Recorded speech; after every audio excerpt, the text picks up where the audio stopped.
Hello everyone. तो आज start करते हैं क्लास 10th का मैथ्स का चैप्टर नंबर 1 का एग्जाम्पल नंबर 5। तो देखते हैं एग्जाम्पल नंबर 5 क्या है। तो एग्जाम्पल नंबर 5 सोल्व करने से पहले अपन प्रमेय देख लेते हैं। प्रमेय 1.2। तो क्या है प्रमेय 1.2 की मान लीजिए पी एक अभाज्य संख्या है। पी ए स्क्वायर को विभाजित करती है तो पी ए को भी विभाजित करेगी जहाँ ए एक धनात्मक पूर्णांक है। ठीक है। तो इस प्रमेय को अपन को सोल्व करना है। उससे पहले मैं आपको कुछ एक एग्जाम्पल लेके समझाना चाहता हूँ। राइट। तो उससे अपन को और क्लियर हो जाएगा ये। राइट। जैसे मैंने लिया 6। अब 6 के मैंने फैक्टर किए, अभाज्य गुणनखंड किए तो आए 2 और 3 आए, 2 into 3 आया। राइट। हाँ। अच्छा, 6 के अभाज्य गुणनखंड क्या हुए? 2 और 3 हुए। राइट। ओके। 6 का स्क्वायर किया मैंने, 6 का स्क्वायर किया कितना आया? 36। राइट। 36। उसके भाज्य गुणनखंड क्या हुए? उसके भाज्य गुणनखंड हुए 2 का स्क्वायर इंटू 3 का स्क्वायर। राइट। ये हुए। राइट। बट अभाज्य गुणनखंड कितने टाइप, कितने? दो टाइप के तो हैं, 2 है और 3 है। राइट। हाँ, दो दो बार आया है और 3 भी 2 बार आया है। राइट। 3 भी 2 बार आया है। बट है तो 2 और 3 ही ना। राइट। अब मैं बोल रहा हूँ कि 36 में अभाज्य गुणनखंड का भाग देना है। कौन सा का जाएगा? 2 और 3 का जाएगा। राइट। 2 और 3 में से किसी का भी जा सकता है। राइट। तो मैंने बोला 3 का भाग दिया। राइट। 3 का भाग दिया। अगर ये क्या है? 6 का स्क्वायर है। 6 का स्क्वायर में किसी अभाज्य संख्या 3 का भाग दे रहा हूं मैं। अगर अभाज्य संख्या 3 से विभाजित हो रही है तो वो संख्या क्या करेगी? 6 को भी विभाजित करेगी। समझ रहे हो? समझ रहे हो? क्योंकि ये क्या है? एक अभाज्य संख्या है। राइट। जो अभाज्य गुणनखंड क्या होंगे? 6 के होंगे। वो सेम के सेम अभाज्य गुणनखंड 6 स्क्वायर के होंगे, क्योंकि उनका स्क्वायर तो कर रहे हैं अपन। समझ रहे हो? 6 का स्क्वायर किया, इसका मतलब क्या किया अपन ने? 2 into 3 का स्क्वायर ही तो किया। राइट। ऐसा किया। अब अपन अपने क्वेश्चन पे चलते करेंगे, अब ढंग से समझ में आएगा कि पी एक अभाज्य संख्या है। यदि पी ए स्क्वायर को विभाजित करती है तो पी ए को भी विभाजित करेगी। राइट। मैंने मान लिया ए है, वो है कि P1 P2 P3 dot dot dot dot Pn। Right. इतना। ओके। अब यहाँ P1 P2 P3 है, ये भिन्न भिन्न हो भी सकते हैं और नहीं भी। राइट। कैसे? जैसे अपन ने यहाँ पे 36 लिखा, तो 36 को कैसे लिखा अपन ने? 2 into 2 into 3 into 3। राइट। तो ये हो गया समझ लो P1, ये हो गया P2, ये P3। तो यहाँ देखो P1 P2 सेम है ना। तो वैसे ही एक क्या भाज्य गुणनखंड है जिनमें ए भिन्न भिन्न हो भी सकते हैं और नहीं भी। राइट। ठीक है। ओके, ये बात हो गई। अब अपन को क्या चाहिए? ए स्क्वायर चाहिए ना। ए स्क्वायर को विभाजित करना है। मैंने मान लिया A into A equal to A square हो गया। राइट। ओके। देन अपन क्या करेंगे? यही इसको 2 बार लिख देंगे और इनको मल्टीप्लाई कर देंगे। राइट। ऐसे तो करेंगे ना, P1 P2 और Pn तक। राइट। ऐसे।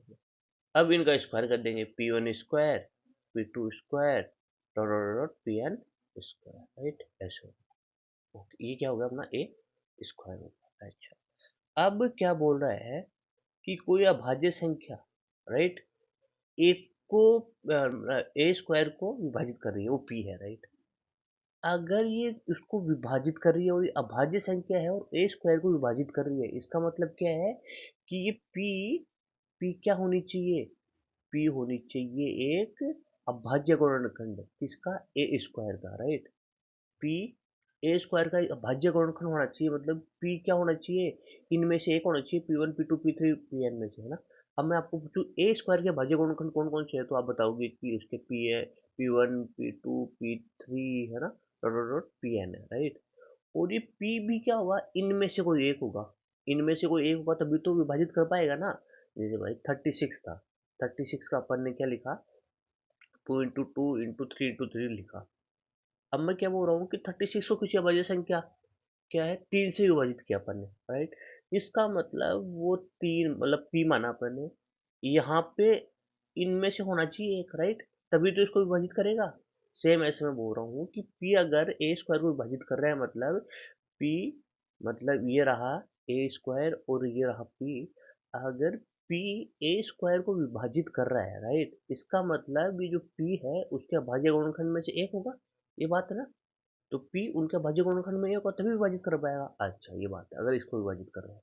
और अगर P ए स्क्वायर को विभाजित कर रहा है, इसका मतलब पी ए को भी विभाजित करेगा। क्यों? क्योंकि उसके भी तो गुणनखंड P1 P2 dot dot dot Pn है, और ये P उन्हीं में से तो एक है, समझ रहे हो? वही तो बोलना जा रहा है ये। तो यही है प्रमेय 1.2, राइट। अब अपन देखते हैं उसका बुक में कैसा एक्सप्रेशन दे रखा है। बुक में दे रखे, मान लीजिए एक के अभाज्य गुणनखंड निम्नलिखित रूप के हैं, A equal to P one P two dot dot P N तक है, जहाँ P one P two P N एक अभाज्य संख्या है, जो मैंने आपको बताया था, परंतु आवश्यक रूप से भिन्न भिन्न नहीं है, राइट। हाँ, नहीं हो सकते। जैसे मैंने 36 का देखा था, 2 इंटू 3 तो भिन्न भिन्न नहीं थी, सेम थी। दो, टू भी सेम थे और थ्री भी सेम था, राइट, दो बार आए थे। देन ए स्क्वायर किया अपन ने, इसका स्क्वायर किया, राइट। ओके, अपन ने क्या किया, इसका स्क्वायर किया, इनका स्क्वायर किया, और P one square P two square P N square किया। अब हमें दिया गया है कि पी ए स्क्वायर को विभाजित कर दिया, राइट। इसलिए अंकगणित की आधारभूत प्रमेय पी ए स्क्वायर का एक अभाज्य गुणनखंड होगा। सही बात है, अगर विभाजित कर दिए तो गुणनखंड होगा ही ना। कोई संख्या कभी विभाजित कर सकती है पी, जब उसका अभाज्य गुणनखंड हो, राइट। परंतु अंकगणित की आधारभूत प्रमेय की अद्वितीयता के गुण के बारे में गुण का प्रयोग करने पर हम पाएंगे कि ए स्क्वायर के अभाज्य गुणनखंड केवल क्या हो सकते हैं, P1 P2 Pn है। सही बात है। इसलिए P को P1 P2 Pn में से एक होना चाहिए, ये बात भी सही है, क्योंकि A equal to P1 P2 Pn है, इसलिए P A को भी अवश्य विभाजित करेगा। अपन मान लिया है बात, ठीक है ना, ये तो है, समझ गए आप। अब अपन देखते हैं example number 5, right. Example number 5 क्या है, √3 एक अपरिमेय संख्या है। उससे पहले मैं आपको समझना चाहता हूँ कि परिमेय संख्या क्या होती है, राइट। किसी भी संख्या जिसको a बाई बी के रूप में लिखा जा सकता है, जहां b नॉट इक्वल टू 0 हो, वो क्या है, एक परिमेय संख्या है। क्या है, परिमेय संख्या है, राइट।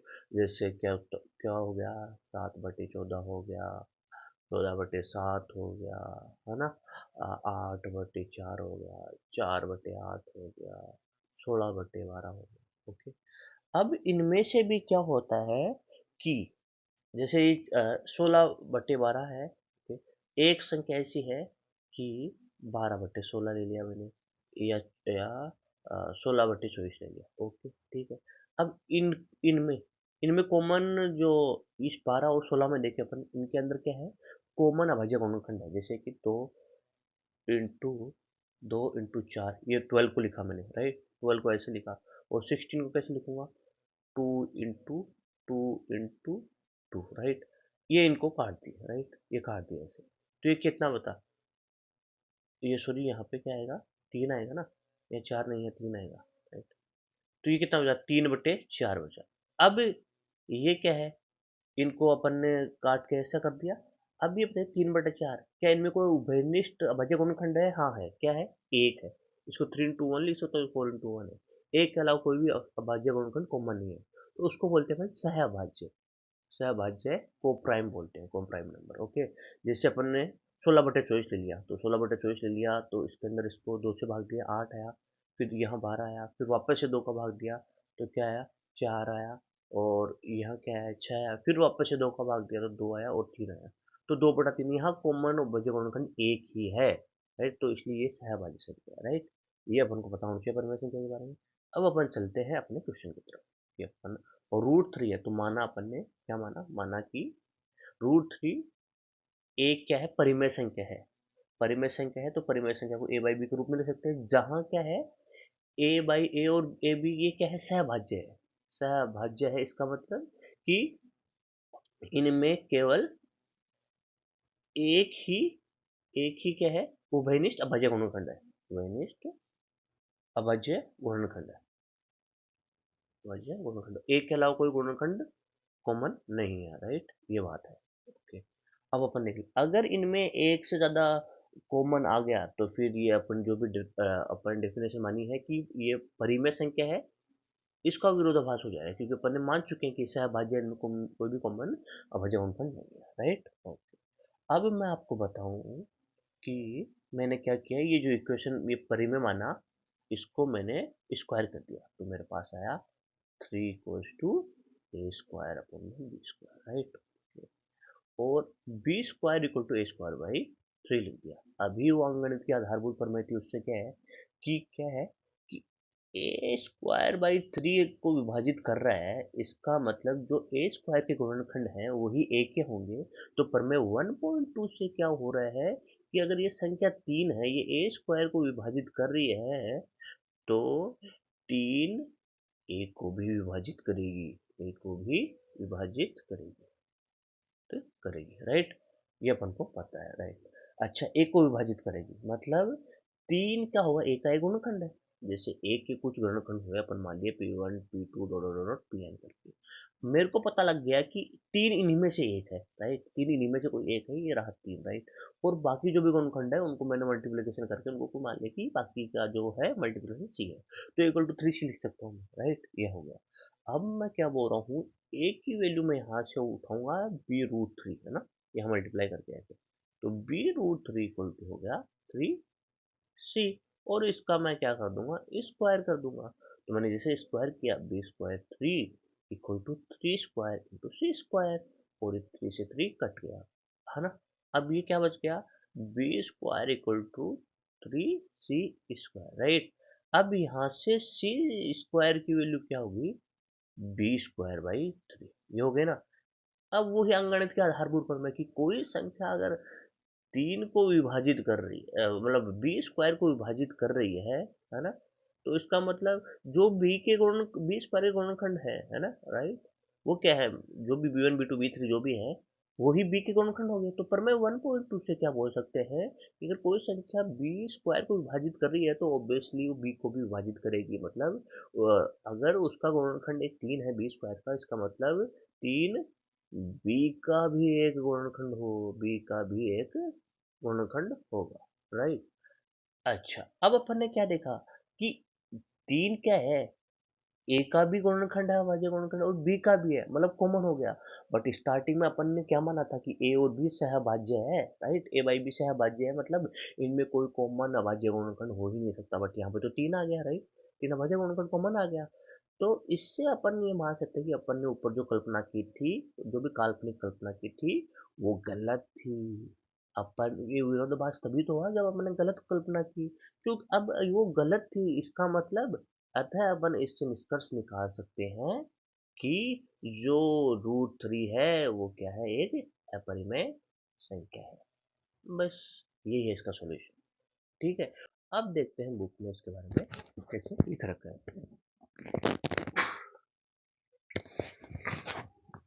तो देखते हैं।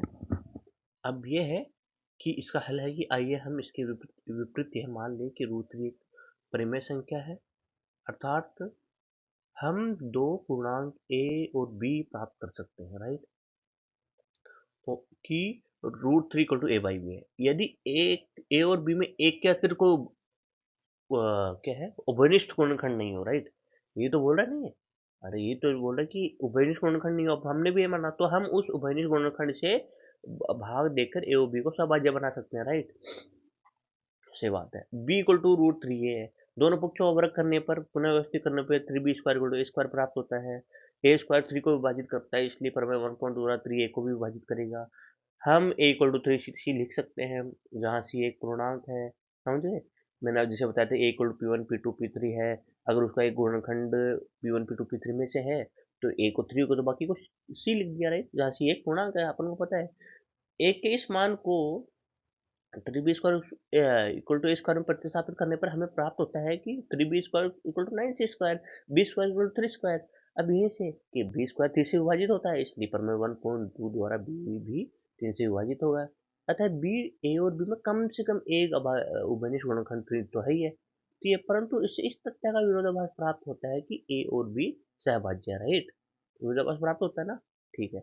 हमें यह विरोधाभास अपनी त्रुटिपूर्ण कल्पना के कारण प्राप्त हुआ है कि √3 एक परिमेय संख्या है। इससे हम निष्कर्ष निकाल सकते हैं कि √3 एक अपरिमेय संख्या है। तो ये है इसका solution. Okay, thank you very much.